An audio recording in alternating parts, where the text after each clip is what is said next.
अस्सलामु अलैकुम वरहमतुल्लाहि वबरकातुह।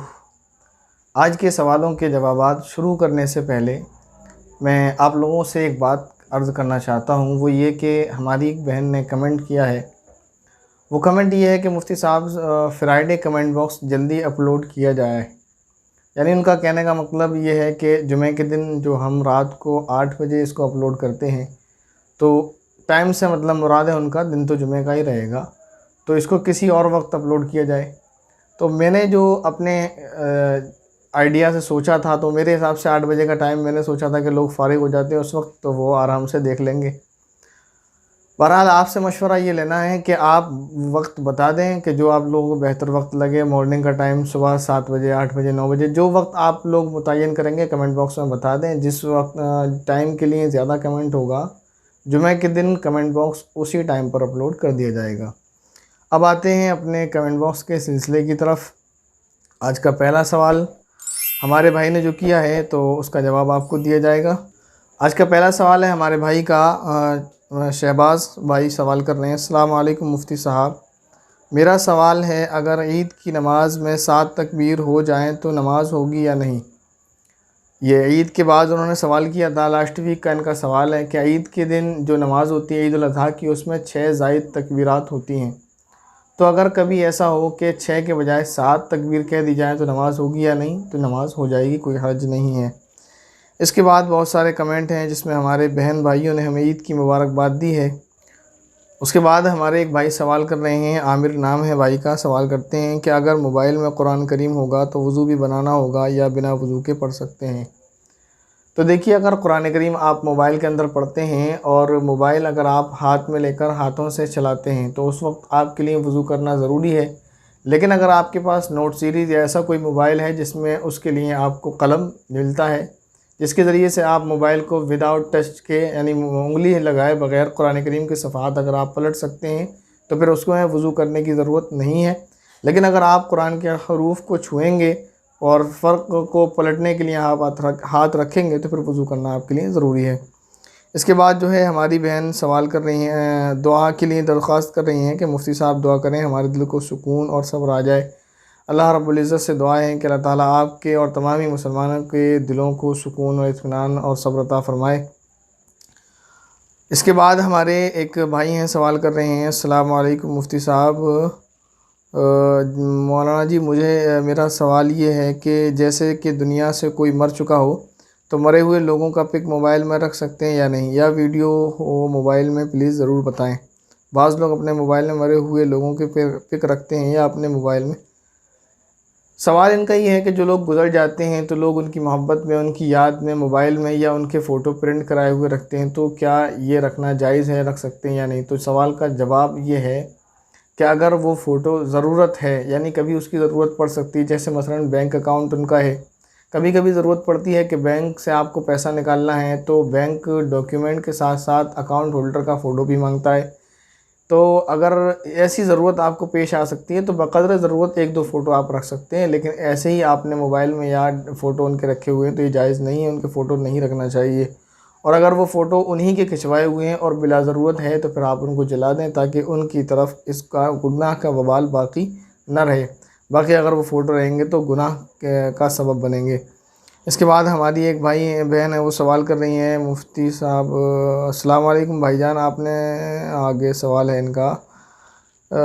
मैं एक बात कहना चाहता हूँ अपने सभी सवाल से पहले अपने सवाल तमाम बहन और भाइयों को, कि वो एक क्वेश्चन भी लिखते हैं कमेंट बॉक्स में और अपनी तमहीदी बात भी लिखते हैं, या इसी तरह तारुफ़ी कलिमात भी लिखते हैं जिसमें वो वीडियो की तारीफ़ करते हैं या हमारी टीम की या हमारी तारीफ़ करते हैं या कोई और बात कहते हैं। तो उनसे मेरी गुजारिश ये है कि अपनी तमाम बातें आप अलग कमेंट में लिखा करें और सवाल उसको अलग कमेंट में रख दिया करें। जो भी सवाल है आपका, तो सीधा सीधा एक कमेंट में आपका एक सवाल हो, तो उसमें क्या होता है, हमें पढ़ने में आसानी हो जाती है। अब इतना लंबा चौड़ा मैसेज होता है, वाकई आप लोग मोहब्बत में लिखते हैं कि आप जो है तारीफ़ात वगैरह करते हैं और आपकी मोहब्बत जो है अल्लाह रब्बुल इज़्ज़त इसको बरकरार रखें। लेकिन यह है कि हमारी आसानी के लिए आप इतना कर लें कि जो आपका सवाल है तो उसको वो अलग कमेंट में आप लिख दिया करें, ताकि पढ़ने में आसानी हो। वरना 3-4 लाइन पढ़ने के बाद समझ में आता है कि इसमें सवाल भी है। सवाल ये है कि भाईजान, नमाज में या ऐसे ही किसी के लिए दुआ करने का सही तरीक़ा क्या है, मतलब कैसे दुआ देना चाहिए और नमाज में भी अल्लाह से कैसे दुआ मांगना चाहिए। मेरा मकसद ये है कि दुआ के बारे में अच्छे से समझा दीजिए, जवाब ज़रूर दीजिएगा। बिल्कुल जवाब ज़रूर दिया जाता है जब मौका मिलता है। ये अलग बात है कि मौका ना मिले तो जवाब ना दिया जा सके। सवाल दुआ के ताल्लुक़ से है कि किसी को अगर दुआ देना है तो किस तरह से देना है। तो देखिए, जैसे आप अपने लिए दुआ करते हैं वैसे ही आप किसी गैर के लिए भी दुआ कर सकते हैं। मसलन जैसे आप अपने भाई के लिए दुआ करें कि अल्लाह रब्बुल इज़्ज़त से दुआ करें कि अल्लाह मेरे भाई को एक कारोबार में बरकत अता फ़रमा, उसको नेक औलाद अता फ़रमा। इसी तरह अगर वो गैर शादीशुदा है तो उसके लिए दुआ करें कि अल्लाह उसको नेक और सालिहा बीवी अता फ़रमा। इसी तरह बहनों के लिए, वालिदैन के लिए वगैरह आप और किसी के लिए भी इस तरह दुआ कर सकते हैं। अब मसला ये है कि नमाज़ में किस तरह दुआ करना है। तो नमाज़ में फ़र्द नमाज है तो फ़र्द नमाज के अंदर आप दुआ नहीं कर सकते, नफिल नमाज में दुआ कर सकते हैं। और उसमें भी शर्त यह है कि नफिल नमाज के अंदर भी आप दुआ वो कर सकते हैं जो कुरानी आयात या अहादीस से साबित है बस। जैसे कुरान करीम की दुआ है, रब्बना आतिना फिद दुनिया हसना व फिल आखिरति हसनतन व क़िना अज़ाबन्नार। या इसी तरह वालिदैन के लिए कुरान करीम के अंदर दुआ है, रब्बिरहमहुमा कमा रब्बयानी सगीरा। इसी तरह जो है घर वालों के लिए और वालिदैन के लिए भी दुआ है कुरान करीम के अंदर, रब्बि ग़फ़िरली वली वालिदैया वलिमन दख़ला बैतिया मुमिनन वलिल मुमिनीना वल मुमिनात, तमाम मुसलमानों के लिए। तो वो दुआएं जो कुरान और हदीस से साबित हैं वो दुआएं आप नफिल नमाज के अंदर कर सकते हैं। हमारे एक भाई हैं वो सवाल कर रहे हैं, हज़रत ये सवाल ये है कि दुनिया के अंदर सबसे पहले रसूल कौन हैं, मतलब कौन नबी रसूल बने। तो देखिए, सबसे पहले नबी तो हज़रत आदम अलैहिस्सलाम है और सबसे पहले रसूल हज़रत नूह अलैहिस्सलाम है। अब सवाल ये होगा कुछ लोगों के जहन में कि नबी और रसूल में क्या फ़र्क है। तो इंशाअल्लाह हमारी वीडियोस जो है आ रही हैं इस्लामी अक़ाइद और मालूमात के नाम से, इंशाअल्लाह उसमें किसी न किसी क्लिप में ये बात आ जाएगी वज़ाहत के साथ कि नबी और रसूल में फ़र्क क्या होता है। दूसरा सवाल हमारे भाई का कह रहे हैं, दूसरा सवाल ये है कि दुनिया के अंदर सबसे पहले मस्जिद कौन सी है। दुनिया की सबसे पहली मस्जिद मस्जिद हराम है, यानी काबा शरीफ के इर्द गिर्द जो अहाता जो सहन है जिसको मस्जिद हराम कहते हैं, मक्का के अंदर जो सबसे बड़ी मस्जिद है वो मस्जिद इस दुनिया में सबसे पहले बनाई गई अल्लाह रब्बुल इज़्ज़त के हुक्म से। उसके बाद हमारे चैनल पर ऐड कर रहे हैं सैयद पीर इमरान शाह, फ्री ऑनलाइन इस्तिखारा करते हैं वगैरह वगैरह। तो ये सब जो है हमारे चैनल पर बंद करते हैं, बराए मेहरबानी लोगों को गुमराह ना करें, इसलिए कि शरीयत में इस चीज़ की कोई इजाज़त नहीं है बिल्कुल कि इस्तिखारा किसी और से कराया जाए। शरीयत ने जो तालीम दी है, नबी पाक सल्लल्लाहु अलैहि वसल्लम की दी गई जो तालीमात हैं वो सिर्फ़ ये है कि जिसको ज़रूरत हो वो इस्तिखारा करें। इंशाअल्लाह इस्तिखारा का तरीक़ा मुकम्मल किसी वीडियो में आपको बताया जाएगा। इसके बाद हमारे भाई सवाल कर रहे हैं, मुफ्ती साहब अगर कोई ऊंची जगह नमाज़ पढ़ रहा हो मसलन बेड वगैरह पर, तो उसके आगे से गुज़रा जा सकता है। सवाल एक है लेकिन इसमें दो सवाल बन सकते हैं। एक सवाल ये कि कोई अगर ऊंची जगह पर नमाज़ पढ़ रहा है तो उसके आगे से गुज़र सकते हैं या नहीं। दूसरा सवाल ये है कि कोई अगर बेड या तख्त पर नमाज़ पढ़ रहा है तो उसके आगे से गुज़र सकते हैं या नहीं। तो दूसरे सवाल का जवाब ये है कि आज के मौजूदा ज़माने के जो बेड और तख्त हैं उन पर अगर कोई नमाज़ पढ़ रहा है तो उसके आगे से आप बिल्कुल नहीं गुज़र सकते। अब रही बात ये कि ऊंची जगह पर कोई नमाज़ पढ़ रहा है तो गुज़र सकते हैं या नहीं। तो ऊंची जगह पर अगर कोई नमाज़ पढ़ रहा है और गुज़रने वाला उसके कदमों के यहाँ तक आता है जितना आप मुझे देख रहे हैं, यानी उसका आधा हिस्सा उसके कदमों से नीचे रहता है या आधे से ज़्यादा हिस्सा उसका नमाज़ पढ़ने वाले के कदमों से नीचे रहता है, तब तो आप गुज़र सकते हैं, वरना नहीं गुज़र सकते। जैसे इस वक्त आप मुझे देख रहे हैं तो मेरा आधा बदन तकरीबन आपको नज़र आ रहा है और आधा नज़र नहीं आ रहा है। तो अगर किसी कोई नमाज़ पढ़ रहा है और उसके पैर यहाँ पर हैं मसलन, तो फिर मैं गुज़र सकता हूँ, और अगर उसके पैर नीचे हैं तो मैं गुज़र नहीं सकता। यानी कम से कम इतनी ऊंचाई हो कि गुज़रने वाले का आधा बदन उसके पैर नमाज़ पढ़ने वाले के पैरों से नीचे हो। हमारी एक बहन ने सवाल किया है, मुफ्ती साहब डॉक्टर इस्तार अहमद रहमतुल्लाह अलैह के बारे में कुछ कहें, मैं उनसे बहुत मुतासिर हूँ, बस मुझे ये समझ नहीं आता कि उनके ताल्लुक़ से क्यों कहा जाता है कि उन्होंने किसी उस्ताद से नहीं सीखा। वो मुफ्ती नहीं हैं लेकिन आलिम तो थे अल्हम्दुलिल्लाह। उनकी इनकलाबी और कुरानी खिदमत का हर कोई कदरदान है। उनकी फ़िक्र, क़ुव्वत बयान, हर चीज़ गैर मामूली थी। फिर क्या मतलब है कि उस्ताद से नहीं सीखा। बराए मेहरबानी मेरे सवाल का नेक्स्ट फ्राइडे जवाब दें।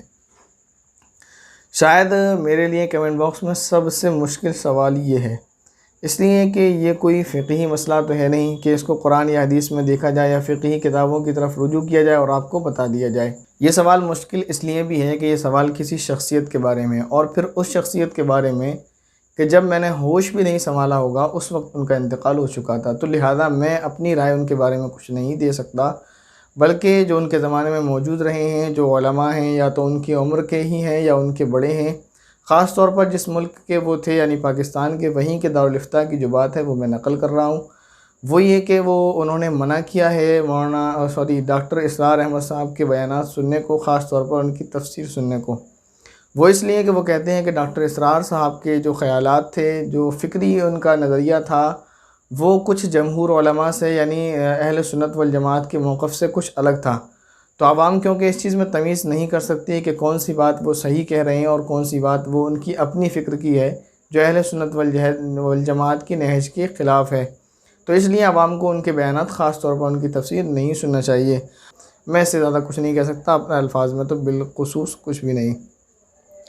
इसके अलावा हमारी एक बहन है, वो सवाल कर रही है, मुफ्ती साहब मेरे 2 सवाल हैं। ईमान किसे कहते हैं? ईमान की डेफ़िनेशन क्या है? तो वैसे तो ये हमारे इस्लामी अक़ायद व मालूमात के पार्ट 1 में गुज़र चुका है, आपने सुन लिया होगा, लेकिन फिर भी मैं आपको बता दूँ ईमान की तारीफ़ ये है। ईमान कहते हैं खुदा और नबी पाक सल्लल्लाहु अलैहि वसल्लम पर दिल से यकीन और ज़ुबान से इक़रार करने को, और डिटेल आप उसी में जाकर देख लें। और सूद के ताल्लुक़ से सवाल किया है कि सूद की डेफ़िनेशन क्या है?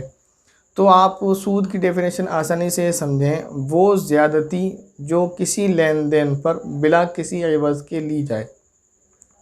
अगर ये तीनों चीज़ें पाई जाएँ, ज़्यादती हो, लेन देन पर हो, बिला किसी एवज़ के हो, तो सूद है। अगर ज़्यादती ना हो, लेन देन है, तो कोई मसला ही नहीं है। अगर ज़्यादती है, लेन देन नहीं है और गिफ्ट है सिर्फ़, कोई मुआवज़ा उसमें नहीं है, लेकिन वो लेन देन का मामला भी नहीं है कि हम आपसे कुछ लें और आपको कुछ दें, यानी ख़रीद व फ़रोख्त का मामला नहीं है, सिर्फ़ गिफ्ट है, तो वो ज़्यादती है। जैसे आपने मुझे कुछ गिफ्ट दिया तो वो आपकी तरफ से मेरे लिए ज़्यादती है। तो ये कोई लेन देन का मामला नहीं था, सिर्फ़ आपने दिया है, लेना आपको कुछ नहीं है, तो ये ज़्यादती हदिया कहलाती है। इसी तरह ज़्यादती है, लेन देन का मामला भी है, लेकिन किसी एवज़ में है कि आपने मुझे कुछ दिया, फिर आपने मुझसे कुछ लिया, और आप मुझसे कुछ एक्स्ट्रा ले रहे हैं, तो उसके एवज़ में भी आप मुझे कुछ दे रहे हैं, तो फिर यहाँ सूद बाकी नहीं रहता। कुछ ज़्यादती हो, और दूसरी शर्त क्या है? लेन देन का मामला हो। तीसरी शर्त यह है कि बिला एवज़ के, जो ज़्यादती आप ले रहे हैं वो लेन देन के मामले में बिला एवज़ के लें, तो ये सूद है। ये मुख्तसर मैंने आपको समझाने की कोशिश की है। इसके अलावा हमारी बहन का दूसरा सवाल है, कहती है मरहूम की नमाज और रोज़े का फ़िदिया दिया जा सकता है? बिल्कुल दिया जा सकता है। जो लोग जिनके ज़िम्मे नमाज़ें क़ज़ा हैं या रोज़े उनके ज़िम्मे क़ज़ा रह गए हैं और वो इस दुनिया से वफ़ात पा गए हैं, तो अगर वो वसीयत कर गए हैं तो उनके तिरके में अगर माल मौजूद है, जो उन्होंने माल छोड़ा है, तो उसके तिहाई हिस्से से उनकी वसीयत को पूरा करना लाजिम है, अगर वो वसीयत कर गए हैं अपने नमाज और रोज़े के फ़िदिये के लिए। और अगर वो वसीयत नहीं कर रहे हैं, नहीं कर गए हैं, कोई अपनी तरफ से करना चाहता है तो कर सकता है, इजाज़त है। इसके अलावा आपका सवाल है कि अगर दे सकते हैं तो कैसे दें? तो एक रोज़े के तरफ से आपको 2.25 किलो गेहूँ किसी गरीब और मोहताज को देने होंगे, एक रोज़े की तरफ से। तो जितने रोज़े हैं उसी हिसाब से आप जो है हिसाब लगा लें और टोटल उनको दे दें। इसी तरह एक नमाज का फ़िदिया 2.25 किलो गेहूँ है, तो दिन की 5 नमाज़ें फ़र्ज़ और 1 नमाज वित्र वाजिब, तो ऐसे दिन की 6 नमाज़ें आप शुमार करेंगे और 6 नमाज़ों का फ़िदिया रोज़ाना के हिसाब से जितने दिन की उनकी नमाज़ें रह गई हैं उनकी नमाज़ों का फ़िदिया दिया जाएगा। हमारी एक बहन है, वो सलाम का जवाब देते हुए कह रही हैं, वालेकुम अस्सलाम वरहमतुल्लाहि वबरकातुहू, मुफ्ती साहब तलत अफ़रोज़ के माना बताएं। वैसे तो क्योंकि ये इंग्लिश में लिखा है, मैं बड़ा परेशान हुआ, ये तलत क्या चीज़ है? क्योंकि उर्दू में और अरबी में यह लिखा होता है तो आसानी से समझ में आता है। ये तलत नहीं है, तलअत है, ता लाम ऐन ता, तलअत। और एक लफ्ज़ है अफ़रोज़, ये फ़ारसी का लफ्ज़ है, और तलअत अरबी का लफ्ज़ है, दोनों के माना एक ही हैं, उरूज, बुलंदी, ऊंचाई और आगे मर्तबे की तरफ बढ़ना, सक्सेस या ग्रोथ, इन माना में जो है तलअत का इस लफ्ज़ का इस्तेमाल होता है। बहरहाल अच्छा नाम है तलअत अफ़रोज़, यानी इसको किसी भी माना में आप ले सकते हैं, नेकी की राहों पर बुलंदी की तरफ चढ़ने वाली वगैरह।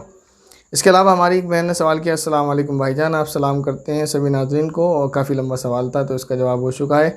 उसके बाद हमारी एक बहन सवाल कर रही हैं, वो कह रही हैं कि शौहर नमाज़ ना पढ़े तो बीवी शौहर पर सख्ती कर सकती है? नहीं, बीवी का काम सख्ती करना नहीं है, बीवी का काम प्यार से समझाना है। बीवी सख्ती ना करे, वो नमाज़ पढ़े ना पढ़े वो अलग मसला है। अगर सख्ती करने की वजह से घर बिगड़ गया तो ये ज़्यादा बड़ा नुकसान है, इससे आपकी जो है औलाद पर भी असर पड़ेगा।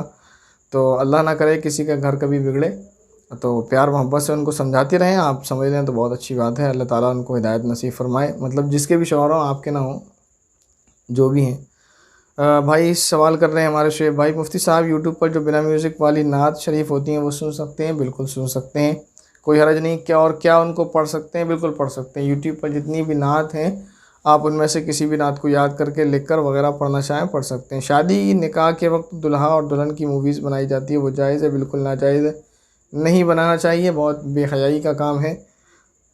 वहाँ पर गैर महरम लड़के और लड़कियाँ होती हैं, वहाँ एक दूसरे को देखते हैं, वो गुनाह अलग है। फिर उसकी एक वीडियो बनाता है, वो भी गैर महरम होता है।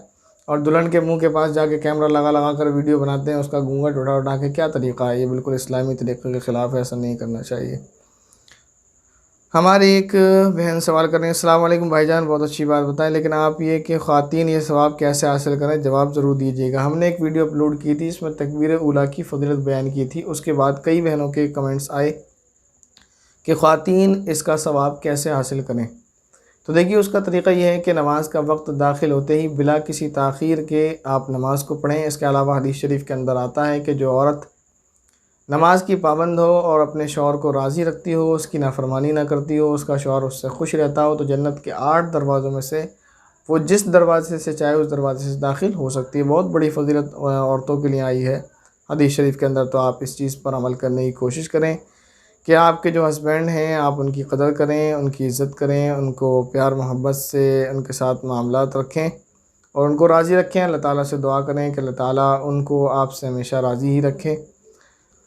हमारे एक भाई हैं, वो सवाल कर रहे हैं, हज़रत यहूदी किस नबी को खुदा का बेटा कहते हैं? यहूदी जो है उज़ैर अलैहिस्सलाम को अल्लाह ताला का बेटा कहते हैं। कुरान करीम के अंदर अल्लाह रब्बुल इज़्ज़त ने फरमाया, वक़ालतिल यहूद उज़ैर इब्नुल्लाह, के यहूदी जो हैं अल्लाह ताला का बेटा कहते हैं तो उज़ैर अलैहिस्सलाम को।